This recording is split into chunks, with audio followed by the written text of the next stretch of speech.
আসসালামু আলাইকুম। আলহামদুলিল্লাহ, এই পর্যন্ত আমরা যতবার কোয়েল পাখির বাচ্চা ফুটিয়েছি তার মধ্যে এবারই সর্বোচ্চ বাচ্চা আমরা ফুটিয়েছি। আগে যে কোয়েল পাখির বাচ্চাগুলি এখানে ব্রুডিং করা ছিল, ওই বাচ্চাগুলি বিক্রি করার পর এই জায়গাটাতে নতুন করে এই কোয়েল পাখির জন্য আমরা ব্রুডিং সিস্টেমটা আবারও চালু করতেছি, যাতে করে নতুন যে কোয়েল পাখির বাচ্চাগুলি আজকে ফুটবে ওই বাচ্চাগুলিকে আমরা এখানে রাখতে পারি। কারণ আমি আগেই বলেছি এবার আমরা সর্বোচ্চ পরিমাণে বাচ্চা পাবো বলে আশা করছি। আলহামদুলিল্লাহ, এ কারণে এই ব্রোডারটাকে আমরা অনেক জায়গা নিয়ে অনেক বড় করে তৈরি করতেছি, যেহেতু এখানে আমাদের অনেকগুলি বাচ্চা একসাথে দিতে হবে। কাজগুলি করার ফাঁকে আমরা দেখে নিচ্ছিলাম যে বাচ্চাগুলি ফুটেছে কিনা। তো দেখলাম যে একটা বাচ্চা ফুটেছে, তার কিছুক্ষণ পরেই মানে ঘন্টা 3-4 পরেই দেখলাম যে সমস্ত বাচ্চাগুলি ফুটে ফুটে বের হচ্ছে। মাশাআল্লাহ, এই সময় আমাদের মূল কাজ থাকে বাচ্চা যখন ফুটে ফুটে বের হয় এর মাঝেই আমাদেরকে বুডারটা তৈরি করে রাখতে হয়, মানে নিচে তুষ দিয়ে তারপরে ছালার বস্তা দিয়ে এগুলি দিয়ে বুডারটা তৈরি করে তারপর এটা তাপ দিয়ে রাখতে হয়। অর্থাৎ মানে ইনকিউবেটর মেশিন থেকে যে তাপটা নিয়ে ওরা বের হয় ওই তাপটা আমরা এই বুডারের মধ্যে দেওয়ার চেষ্টা করে, যাতে করে ওদের সার্ভাইভ করতে কষ্ট না হয়। তো যাই হোক, আলহামদুলিল্লাহ, তুষ দেওয়ার পরে এটার উপরে আমরা সালার বস্তা দিয়ে দেবো এবং তাপটা দেখার চেষ্টা করবো যে তাপটা ঠিকঠাক মতো এখানে আসতেছে কিনা। তো এটার জন্য আমি নিজেই শুয়ে পড়ে টেস্ট করতেছিলাম যে এই তাপটা নিচ পর্যন্ত আসতেছে কিনা, কারণ এখানে যেহেতু সেন্সর লাগানো থাকে উপর থেকে তাপ কন্ট্রোল করা যায়। তো যাই হোক, এই কাজগুলি করতে করতে আমাদের এই কাজটাও কমপ্লিট হয়ে গেছে। এর ফাঁকে আমাদের কিছু জিরো বাচ্চার অর্ডার ছিল, কয়েকটা ভাই আমাদেরকে বলছিলেন, তো তাদের বাচ্চাগুলি আগে দিয়ে দেবো এবং বাকি যে বাচ্চাগুলি আছে এই বাচ্চাগুলিকে আমরা বোর্ডারের মধ্যে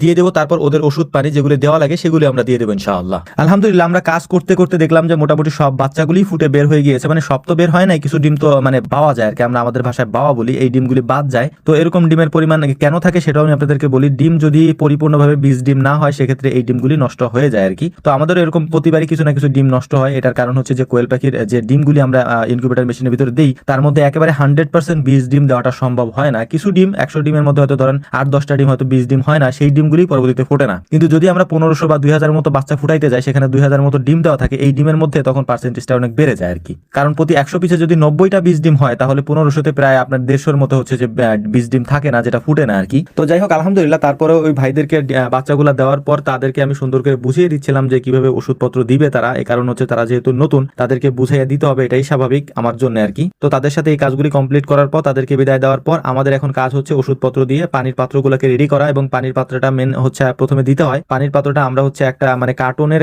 যে খাপ থাকে ওইটার উপরে দেই, যাতে করে ওই পানিটা নিচে না পড়ে, যাতে ওদের ঠান্ডা না লাগে আর কি। তো সুন্দর করে সবগুলা বোতল আমরা ভিতরে সাজিয়ে দেবো। সাজিয়ে দেওয়ার পর তারপর মূলত হচ্ছে এই বাচ্চাগুলিকে আমরা বের করবো এখান থেকে। বের করে এই বাচ্চাগুলিকে সুন্দর করে আমরা ভিতরে ঢেলে দিব আর কি। ঢেলে দেবো এই কারণেই, কারণ এই বাচ্চাগুলিকে যদি আমরা একটা একটা করে দিতে যাই তাহলে এই বাচ্চাগুলি ঠান্ডা লাগতে পারে। কারণ আমরা তেমন বেশি সময় আমরা নেই না, খুব দ্রুতই এই বাচ্চাগুলিকে বোর্ডারের মধ্যে দিয়ে দিই, যাতে তাপটা ঠিক থাকে। অর্থাৎ যে তাপ নিয়ে ওরা বের হয়ে আসে ওই তাপটা যেন ওই বোর্ডারের ভিতরে যা ওরা পায়। তো আলহামদুলিল্লাহ, বাচ্চাগুলোকে আমরা মেশিন থেকে বের করার পরে দেখতেই পাচ্ছেন, একটু মাশাআল্লাহ বললেন আর কি। আমি সবাইকে অনুরোধ করি, কারণ এই কারণে মূলত আমি গরুর ভিডিও দেওয়া বন্ধ করে দিছি, বা বন্ধ করে দিছি বলতে কমাই দিছি আর কি। কারণ আমার অনেক সমস্যা হয় বা মানুষের অনেক বদনজর লাগে, এটা আমি বারবারই আপনাদেরকে বলি। একটু মাশাআল্লাহ বললেন। বাচ্চাগুলোকে সুন্দর করে আমরা নামিয়ে দিচ্ছিলাম হচ্ছে ব্রুডারের ভিতরে। আপনারা দেখতেই পাচ্ছেন কি সুন্দর করে আলতো করে আমরা ওদেরকে নামিয়ে দিচ্ছিলাম, এবং বাচ্চাগুলি দেখতে মাশাআল্লাহ অনেক কিউট হয়েছে। যেহেতু আমাদের কোয়েল পাখির ডিমগুলা সাধারণ কোয়েল পাখির তুলনায় একটু বড় হয় আর কি, সাইজে একটু না ভালোই বড় হয়, যে কারণে বাচ্চাগুলো বড় বড় হয় আর কি। মানে জিরো বাচ্চা সাইজ এত বড় হয়, এটা আসলে অনেকে দেখে অবাক হন। তো এটার একটা কারণ আছে, সেটা হচ্ছে আলহামদুলিল্লাহ আমাদের কোয়েল পাখির ডিমগুলা সাইজ একটু বড় হয়, এটার কারণে হচ্ছে এটা হয়। আর আমি আপনাদেরকে আগেও বলছি যে আমাদের যে কোয়েল পাখির ডিমগুলা এগুলো হচ্ছে আমাদের যে সাজটা থাকে যেটার মধ্যে আমরা সাজাই ওইটার মধ্যেই ঠিক মতো পড়ে না, কারণ হচ্ছে যে বড়, এই কারণে ওই সাজটার যে সাইজটা ওইটার মধ্যে ঠিক মতো পড়ে না আর কি। তো যাই হোক, আলহামদুলিল্লাহ আমাদের কাজটা মোটামুটি কমপ্লিট। এখন এটাকে সুন্দর করে ঢেকে দিয়ে তারপর আমরা আমাদের কাজ আজকের মতো এখানে সম্পূর্ণ করব। এবং উপরে আমরা দেখতে পাচ্ছিলাম যে আমাদের যে অটো সিস্টেমটা আছে সেটা ঠিক আছে কিনা, দেখলাম যে না, তাপমাত্রা মোটামুটি ঠিক আছে। তো আমাদের জন্য দোয়া করবেন। আসসালামু আলাইকুম রহমতুল্লাহ।